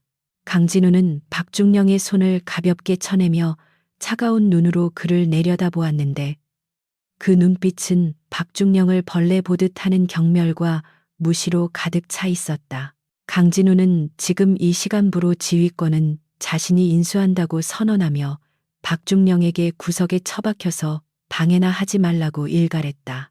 화면 속의 헬기들은 강진우의 명령에 따라 일사불란하게 기술을 돌려 적의 시야에서 벗어난 선미 쪽으로 낮게 비행하기 시작했는데 그 움직임은 이전과는 비교할 수 없을 정도로 매끄러웠다. 대원들은 익숙한 강진우의 목소리를 듣자마자 잃어버렸던 자신감을 되찾았고 작전 성공에 대한 확신을 가지게 되었다. 그들은 강진우가 제시한 침투 포인트인 환기구 덮개를 소리 없이 열고 선내로 진입하는 데 성공했고 열감지 장비를 통해 적의 위치를 정확하게 파악해 나갔다. 박중령은 구석에 쭈그리고 앉아 이 모든 상황을 지켜보며 자신의 권력이 모래성처럼 무너져 내리는 것을 느껴야만 했다. 한편 상급부대 감찰실에서는 정보과 대위가 제출한 증거 자료에 대한 분석을 마치고 박중령에 대한 체포 영장 발부를 검토하고 있었다. 복구된 데이터에는 박중령이 훈련 좌표를 조작한 로그 기록뿐만 아니라 그동안 부대 운영비를 횡령하고 인사청탁을 받은 내역까지 고스란히 담겨 있었다. 감찰관들은 박중령의 비리 규모와 대담함에 혀를 내둘렀고 그가 군인이라는 사실 자체가 군의 수치라고 입을 모았다. 이제 정의의 심판은 시간 문제였고 박중령의 목을 조여오는 올가미는 점점 더 단단해지고 있었다. 선내에 진입한 특수임무단 대원들은 강진우의 정밀한 지시에 따라 테러리스트들을 하나씩 소음총으로 제압하며 인질들이 갇혀있는 격실을 향해 전진했다. 강진우는 모니터를 통해 대원들의 움직임을 체크하며 적의 사각지대와 예상 이동 경로를 실시간으로 불러주었는데 마치 체스판 위에서 말을 움직이는 고수처럼 한치의 오차도 없었다. 그는 테러리스트들이 설치한 부비 트랩의 위치까지 정확하게 예측하여 해체반을 투입시켰고 자칫하면 대형 참사로 이어질 뻔한 위기를 수차례 넘겼다. 상황실의 참모들은 강진우의 신들린 듯한 지휘 능력에 감탄을 금치 못하며 그동안 박중령 밑에서 억눌려 있던 군인으로서의 열정이 다시 살아나는 것을 느꼈다. 마침내 대원들은 인질들이 억류된 메인홀 앞까지 도달했고 문 하나를 사이에 두고 중무장한 테러리스트들과 대치하게 되었다. 강진우는 심호흡을 하며 대원들에게 진입 카운트다운을 알렸고 동시에 저격수들에게 창문을 통해 내부의 적을 무력화할 것을 지시했다. 박종명은 자신의 실패가 확정되는 순간이 다가오자 눈을 질끈 감았고 상황실에는 긴장감이 최고조에 달해 숨소리조차 들리지 않았다. 강진우의 진입이라는 짧은 명령과 함께 섬광탄이 터지는 소리가 스피커를 통해 들려왔고 운명의 주사위는 던져졌다. 섬광탄의 백색 폭음과 함께 시작된 진입작전은 그야말로 전광석화와 같았으며 707 특수임무단 대원들은 수십 번의 리허설을 거친 배우들처럼 한치의 오차도 없이 선내를 장악해 들어갔다. 강진우 대령은 상황실 모니터를 응시하며 각 팀의 이동 경로와 사각지대를 실시간으로 체크했는데 그의 입에서 나오는 명령은 짧고 간결했지만 현장의 대원들에게는 생명줄과도 같은 확실한 길잡이가 되었다. 테러리스트들은 예상치 못한 환기구와 정비 통로에서 튀어나오는 특수부대원들의 기습에 속수무책으로 당했으며 그들이 자랑하던 중화기는 총구를 돌릴 틈도 없이 무력화되었다. 화면 속에서 펼쳐지는 완벽한 전술적 기동은 지켜보는 참모들의 입을 다물지 못하게 만들었고 그들은 이것이 진정한 지휘관의 역량임을 뼈저리게 실감했다. 박동철 중령은 구석에 서서 이 모든 광경을 지켜보며 식은땀을 흘리고 있었는데 그는 강진우가 보여주는 신들린 지휘 능력에 압도되어 질투심조차 느끼지 못할 만큼 깊은 패배감에 젖어들고 있었다. 자신이 그토록 깎아내리고 무시했던 강진우가 실제 전장에서는 흉내조차 낼 수 없는 거인이라는 사실을 인정하는 것은 박중령에게 죽기보다 싫은 고통이었지만 현실은 너무나 명확했다. 특히 강진우가 적의 심리를 역이용하여 인질들이 갇힌 격실 문을 개방하도록 유도하는 장면에서는 전술학 교범을 다시 쓰는 듯한 경이로움마저 느껴졌다. 박중령의 손은 떨리고 있었고 그는 자신의 어깨에 달린 계급장이 한없이 가볍고 부끄럽게 느껴지기 시작했다. 격실 내부로 진입한 대원들은 테러리스트들을 순식간에 제압하고 인질들의 안전을 확보했는데 이 과정에서 단 한 명의 부상자도 발생하지 않는 기적적인 성과를 거두었다. 하지만 작전이 성공적으로 종료되려는 찰나 테러리스트 리더가 숨을 거두기 직전 선박의 하부에 설치된 폭발물의 타이머를 작동시켰다는 첩보가 입수되면서 상황은 다시금 급박하게 돌아갔다. 폭발까지 남은 시간은 불과 3분이었고 복잡하게 얽힌 배선과 이중 트랩으로 구성된 사제 폭탄은 일반적인 해체 매뉴얼로는 해결할 수 없는 난해한 구조를 가지고 있었다. 현장의 EOD 팀장은 당황한 기색이 역력한 목소리로 지원을 요청했고 상황실은 순식간에 공포의 도가니로 변해버렸다. 박중령은 폭발 경고음을 듣자마자 이성을 잃고 대원들에게 인지를 버리고 즉각 탈출하라는 명령을 내리려 했는데 이는 군인으로서의 명예뿐만 아니라 인간으로서의 도리마저 저버리는 최악의 판단이었다. 강진우는 박중령이 마이크를 잡으려는 손을 거칠게 쳐내며 그를 노려보았는데 그 눈빛에는 더 이상 동료로서의 예우는 존재하지 않았고 오직 경멸만이 가득했다. 강진우는 헤드셋을 고쳤으며 EOD 팀장에게 자신의 목소리에만 집중하라고 지시했고 그의 차분한 목소리는 패닉에 빠져 있던 현장 대원들의 멘탈을 단번에 붙잡아 주었다. 그는 과거 파병 시절 수없이 다루었던 급조 폭발물 데이터를 머릿속에서 검색하며 폭탄의 구조를 투시하듯 분석해 나갔다. 시간은 야속하게 흘러가고 있었지만 강진우의 지시는 마치 외과의사가 수술을 집도하듯 정밀하고 침착했으며 그는 폭탄의 회로를 우회하여 기폭 장치를 무력화시키는 창의적인 해법을 제시했다. 팀장은 강진우의 지시에 따라 떨리는 손으로 전선을 하나씩 절단해 나갔는데 땀방울이 눈을 찔러도 닦을 여유조차 없는 절체절명의 순간들이 이어졌다. 상황실의 모든 인원들은 숨을 죽인 채 스크린 속의 타이머 숫자가 줄어드는 것을 지켜보았고 그들의 심장 박동 소리가 들릴 듯한 정적이 감돌았다. 마침내 카운트다운이 5초를 남긴 시점에서 팀장이 마지막 전선을 끊었고 타이머의 숫자가 멈추자 무전기 너머로 거친 숨소리와 함께 해체 완료 보고가 터져나왔다.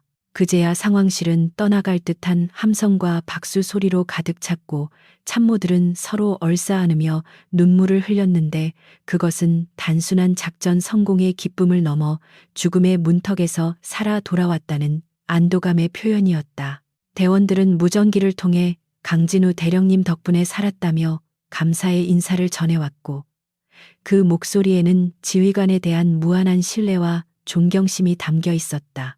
강진우는 깊은 한숨을 내쉬며 의자 깊숙이 몸을 기댔는데 그의 등은 식은땀으로 흥건히 젖어 있었지만 얼굴에는 비로소 옅은 미소가 번지고 있었다. 그는 화면 속에서 서로의 생존을 확인하며 환호하는 부하들의 모습을 보며 자신이 군인으로 존재하는 이유를 다시 한번 확인했다.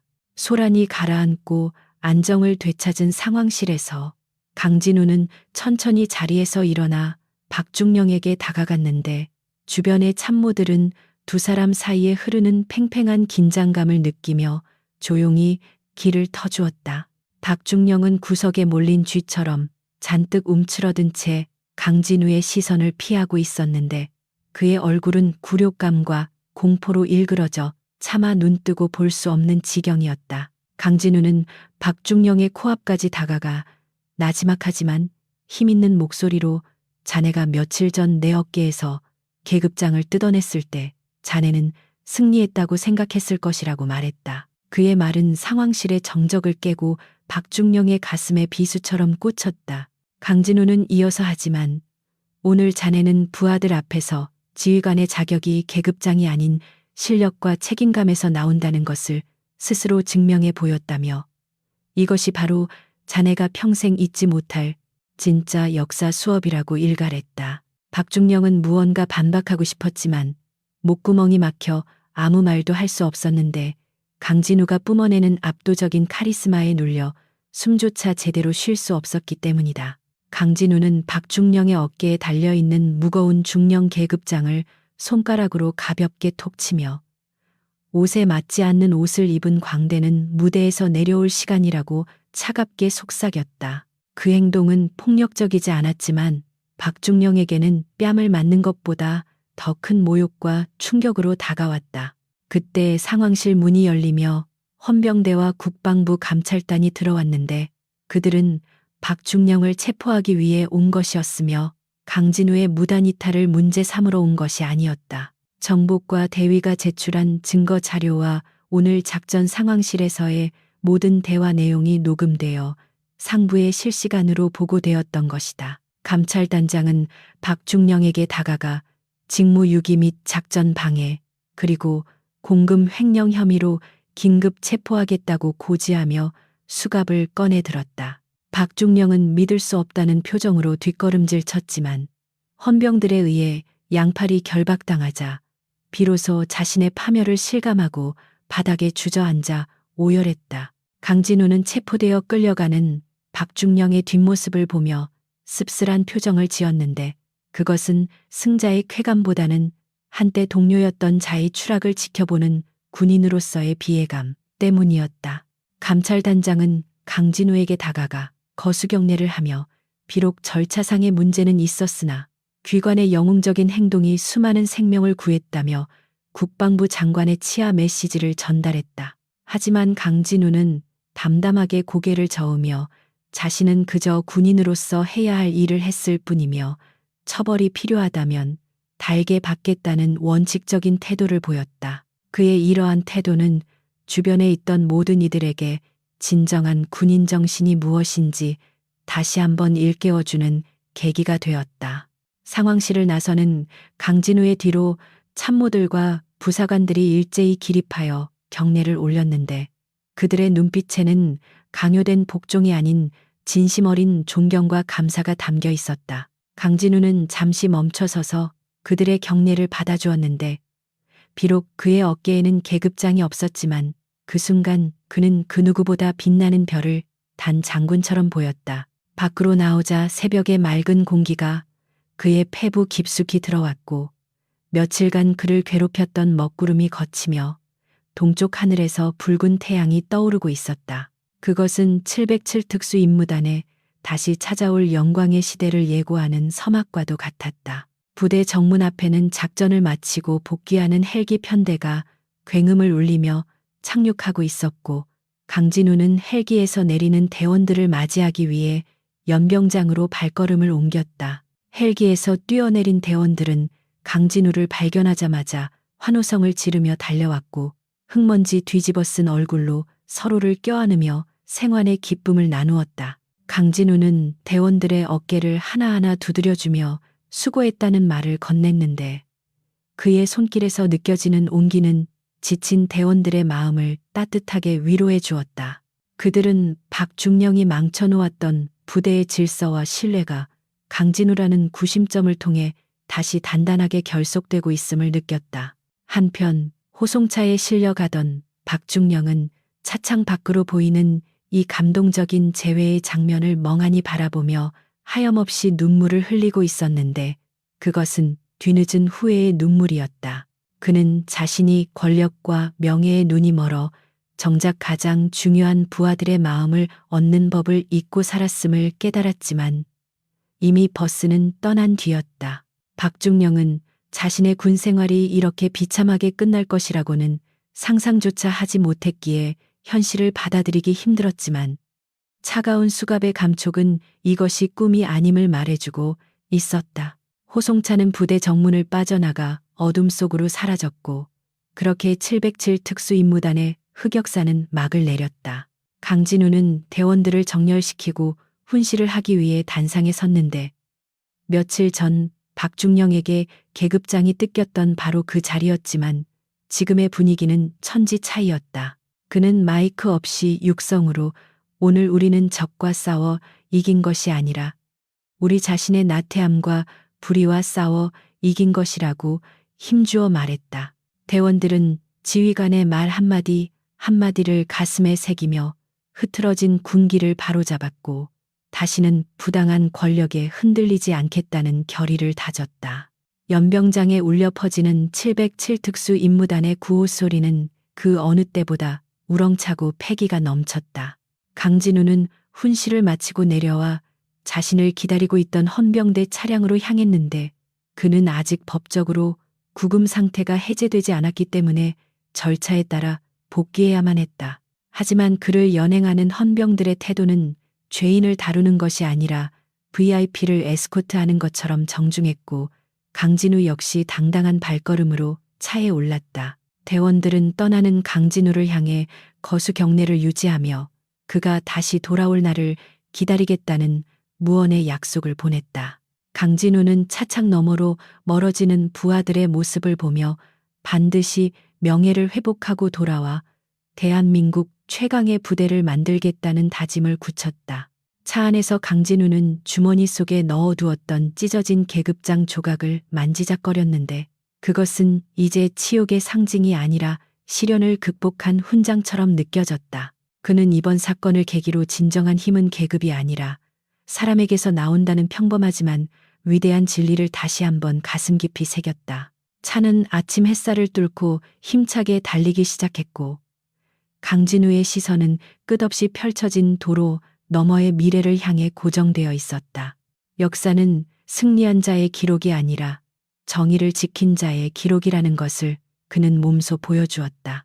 수도방위 사령부 내에 위치한 군사법원의 대법정은 무거운 침묵으로 가득 차 있었고 방청석을 가득 메운 군 관계자들과 취재진의 시선은 피고석에 앉아 있는 두 사람에게 집중되어 있었다. 박동철 중령은 수의를 입은 채 고개를 푹 숙이고 있었는데 불과 몇 주 전만 해도 부대 내에서 무소불위의 권력을 휘두르던 오만한 모습은 온데간데 없이 사라지고 초라한 중년 남성만이 남아 있었다. 반면 그 옆자리에 참고인 신분으로 앉아 있는 강진우 대령은 정복을 갖춰 입지는 못했지만 꼿꼿한 자세와 흔들림 없는 눈빛으로 재판관을 응시하고 있어 죄수복을 입은 박중령과 극명한 대비를 이루고 있었다. 재판장의 엄숙한 개정 선언과 함께 시작된 공판은 707 특수임무단의 명예를 건 마지막 전쟁터이자 진실을 밝히는 심판의 장이었다. 군 검찰관은 박중령이 저지른 범죄 사실들을 하나하나 열거하기 시작했는데 그 내용은 방청객들의 상상을 초월할 정도로 방대하고 악질적이어서 법정 내에는 간헐적인 탄식, 소리가 흘러나왔다. 검찰관은 박중령이 훈련 데이터를 조작하여 고의로 사고를 유발하고 이를 빌미로 상관인 강진우 대령을 모함하여 지휘권을 탈취하려 했던 하극상 혐의를 집중적으로 추궁했다. 스크린에는 정복과 대위가 복구해낸 통신 로그와 박중령이 작전 장교에게 보낸 협박성 메시지들이 증거물로 제시되었는데 이는 그가 얼마나 치밀하고 계획적으로 강진우를 몰락시키려 했는지를 적나라하게 보여주었다. 박중령은 자신의 죄가 하나씩 드러날 때마다 몸을 움찔거렸고 변호인의 옆구리를 찌르며 무언가 항변하려 했지만 변호인조차 고개를 저을 뿐이었다. 특히 재판의 하이라이트는 박중령이 연병장에서 강진우 대령의 계급장을 뜯어내는 장면이 담긴 CCTV 영상이 재생되었을 때였는데 화질은 좋지 않았지만 그 상황의 충격은 고스란히 전해졌다. 영상 속에서 박중령은 광기에 찬 표정으로 상관의 군복을 훼손하고 병사들을 선동하고 있었고 이를 지켜보던 재판관들의 미간은 깊게 찌푸려졌다. 군대라는 조직에서 계급장은 단순히 지위를 나타내는 표식을 넘어 국가가 부여한 권위와 책임의 상징이기에 이를 훼손한 행위는 군 기강을 뿌리째 흔드는 중대 범죄였다. 재판장은 영상을 잠시 멈추게 한 뒤 박중령에게 군인으로서 저런 행동이 정당하다고 생각하느냐고 날카롭게 질문했다. 박중령은 떨리는 목소리로 당시에는 강진우 대령의 지휘 능력에 심각한 문제가 있다고 판단하여 부대원들을 보호하기 위한 우국충정의 발로였다고 궤변을 늘어놓았다. 그는 자신이 10년 넘게 부대를 위해 헌신해왔다는 점을 강조하며 한 번의 실수를 널리 양해해달라고 눈물로 호소했지만 그 눈물은 자신의 안위를 걱정하는 이기적인 눈물일 뿐이었다. 방청석에 앉아있던 707 특수임무단 부사관들은 박중령의 비겁한 변명을 들으며 주먹을 꽉 쥐었고 일부는 분노를 참지 못하고 욕설을 내뱉으려다 헌병의 제지를 받기도 했다. 강진우는 박중령의 추태를 조용히 지켜보며 한때 같은 군복을 입었던 동료로서 깊은 연민과 자괴감을 느꼈다. 이어서 증인석에 선 작전 장교는 박중령의 사주를 받아 훈련 좌표를 수정하고 강진우 대령에게 불리한 거짓 보고서를 작성했다고 자백하며 참회의 눈물을 흘렸다. 그는 박중령이 진급을 미끼로 자신을 회유하고 협박했다는 사실을 낱낱이 폭로했고 이는 박중령이 주장하던 우국충정이라는 명분이 새빨간 거짓말임을 증명하는 결정타가 되었다. 박중령은 배신감을 느낀 듯 증인석을 향해 소리를 질렀지만 재판장의 경고를 받고 헌병들에 의해 강제로 자리에 앉혀졌다. 이제 법정의 분위기는 박중령에게 완전히 등을 돌렸고 그가 빠져나갈 구멍은 어디에도 보이지 않았다. 강진우 대령에 대한 신문이 이어지자 법정의 공기는 사뭇 달라졌는데 재판관들은 그에게 작전 중 부당하게 지휘권을 박탈당했음에도 불구하고 다시 현장으로 복귀한 이유를 물었다. 강진우는 잠시 침묵하다가 군인의 의무는 계급장이 달려있을 때나 없을 때나 변함이 없으며 국민의 생명을 지키는 것이 최우선 가치라고 생각했다고 담담하게 대답했다. 그의 목소리에는 억울함을 호소하거나 영웅 심리를 드러내는 기색이 전혀 없었고, 오직 군인으로서의 본분에 충실했던 자의 묵직한 진심만이 담겨 있었다. 방청석에서는 훌쩍이는 소리가 들려왔고, 취재진들은 그의 말을 한 글자도 놓치지 않으려 타자를 두드리는 속도를 높였다. 휴정 시간이 지나고 재판부가 판결을 내리기 위해 다시 입장하자 법정에는 팽팽한 긴장감이 감돌았고, 모두가 숨을 죽이고 재판장의 입을 주시했다. 재판장은 판결문을 낭독하기에 앞서 군인은 명예를 먹고 사는 존재이며 그 명예를 스스로 저버린 자에게는 관용이 있을 수 없다는 엄중한 훈계를 남겼다. 이어서 피고인 박동철에게 상관 모욕 및 항명, 그리고 직무유기와 군용물 손괴 등의 혐의를 모두 인정하여 징역 15년과 파면을 선고했다. 파면은 군인으로서의 신분을 박탈당하고 명예로운 전역이 불가능하며 연금 수령 자격까지 상실하는 군인에게 있어 사형 선고나 다름없는 중형이었다. 박중령은 형량이 선고되는 순간 다리에 힘이 풀려 그 자리에 주저앉았고, 믿을 수 없다는 듯 허공을 향해 손을 허우적거렸다. 그는 헌병들에게 끌려나가면서 강진우를 향해 악에 바친 저주를 퍼부었지만 그의 목소리는 닫히는 문 뒤로 사라지며 공허한 메아리가 되었다. 반면 강진우 대령에게는 모든 혐의에 대해 무죄가 선고되었고, 재판부는 그의 탁월한 지휘 능력과 희생정신을 높이 평가하여 즉각적인 원대 복귀를 명령했다. 방청석에서는 우레와 같은 박수가 터져나왔고, 강진우는 자리에서 일어나 재판부를 향해 정중하게 경례를 올렸다. 며칠 후 707 특수임무단 연병장에는 따사로운 햇살이 비치고 있었고, 전 부대원이 정복 차림으로 도열하여 지휘관의 복귀를 기다리고 있었다. 연병장의 단상 위에는 특수전 사령관이 직접 참석하여 강진우 대령의 복직 신고를 받을 준비를 하고 있었는데, 부대의 분위기는 엄숙하면서도 벅찬 기대감으로 가득 차 있었다. 멀리서 의전 차량이 들어오자 군악대는 웅장한 환영곡을 연주하기 시작했고, 병사들의 눈빛은 일제히 차량을 향해 고정되었다. 차 문이 열리고 강진우 대령이 말끔한 정복 차림으로 내리자 병사들 사이에서는 소리 없는 환호성이 터져 나왔다. 강진우는 뚜벅뚜벅 단상을 향해 걸어갔는데 그의 어깨에는 아직 계급장이 달려있지 않은 빈 견장이 바람에 펄럭이고 있었다. 그는 사령관 앞에 서서 절도 있는 동작으로 경례를 했고, 사령관은 흐뭇한 미소를 지으며 그의 경례를 받아주었다. 사령관은 부관으로부터 미리 준비된 대령 계급장을 건네받아 강진우의 어깨에 직접 달아주었는데, 그 손길은 매우 신중하고 정성스러웠다.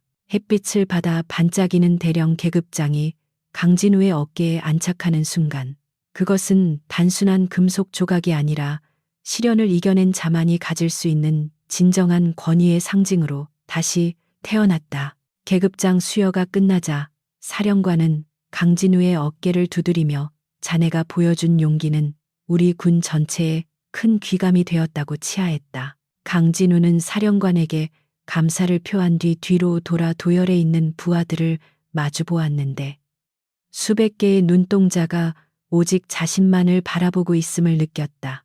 그는 지난번 박중령에 의해 강제로 끌려 내려갔던 그 단상에 다시 서서 감회가 새로운 듯 잠시 연병장을 둘러보았다. 하지만 그의 표정에는 승리감보다는 앞으로 짊어져야 할 책임감에 대한 비장함이 더 짙게 배어 있었다.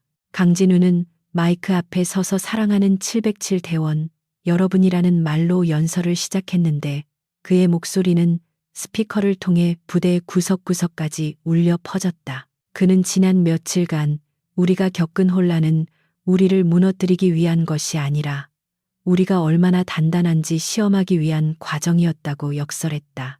강진우는 자신을 믿고 따라준 대원들에게 감사를 전하며 이제 우리는 과거의 상처를 딛고 대한민국 최강의 특수부대로 거듭나야 한다고 강조했다. 그의 연설은 화려한 미사 여구는 없었지만 진심이 담겨 있어 듣는 이들의 가슴을 뜨겁게 만들었다. 연설이 끝나자 부대원들은 일제히 경례 구호를 외치며 지휘관에 대한 충성을 맹세했는데 그 함성 소리는 인근 산맥을 뒤흔들 정도로 우렁찼다. 강진우는 부하들의 경례를 받으며 자신의 가슴 속 깊은 곳에서 뜨거운 무언가가 치밀어 오르는 것을 느꼈다. 이것은 권력에 굴복한 복종이 아니라 실력과 인품에 감복하여 우러나오는 진정한 존경의 표시였기에 그 어떤 훈장보다 값진 것이었다. 강진우는 마음속으로 이들을 위해서라면 목숨이라도 바칠 수 있다고 다짐하며 거수경례로 답했다. 행사가 모두 끝나고 병사들이 해산하자 강진우는 홀로 연병장에 남아 찢어졌던 계급장의 잔해를 꺼내보았다. 그는 그것을 땅에 묻거나 버리는 대신 자신의 지갑 깊숙한 곳에 소중하게 갈무리에 넣었다. 그것은 자신이 나태해지거나 권력에 취하려 할 때마다 꺼내보며 스스로를 경계하기 위한 징표이자 영원히 잊지 말아야 할 교훈이었다. 강진우는 맑은 하늘을 올려다보며 이제야 비로소 진정한 707 특수 임무단의 지휘관이 되었음을 실감했다. 계절이 바뀌어 겨울이 찾아왔고 707 특수 임무단의 훈련장은 하얀 눈으로 뒤덮였지만 대원들의 훈련 열기는 그 눈을 녹일 만큼 뜨거웠다. 강진우 대령은 사령부 건물 2층 창가에서 완전 군장 구보를 하는 대원들을 지켜보고 있었는데 그들의 대열은 한치의 흐트러짐도 없이 정연했다. 박중령 시절의 오합지졸 같던 모습은 완전히 사라지고 이제는 눈빛만 봐도 서로의 마음을 읽는 정의 요원들로 거듭나 있었다. 강진우는 훈련 일지를 검토하며 더욱 강도 높은 전술훈련을 구상하고 있었다. 그때 노크 소리와 함께 신임작전 과장이 들어와 다음 주에 예정된 한미연합 특수작전 훈련 계획서를 보고했다. 강진우는 계획서를 꼼꼼하게 검토한 뒤 몇 가지 수정사항을 지시했는데 그의 지적은 예리하고 실전적이었다. 작전 과장은 강진우의 통찰력에 감탄하며 지시사항을 받아 적었고 강진우의 얼굴에는 옅은 미소가 번졌다. 부대는 이제 완벽하게 정상화되었고 시스템은 시계 톱니바퀴처럼 정교하게 돌아가고 있었다.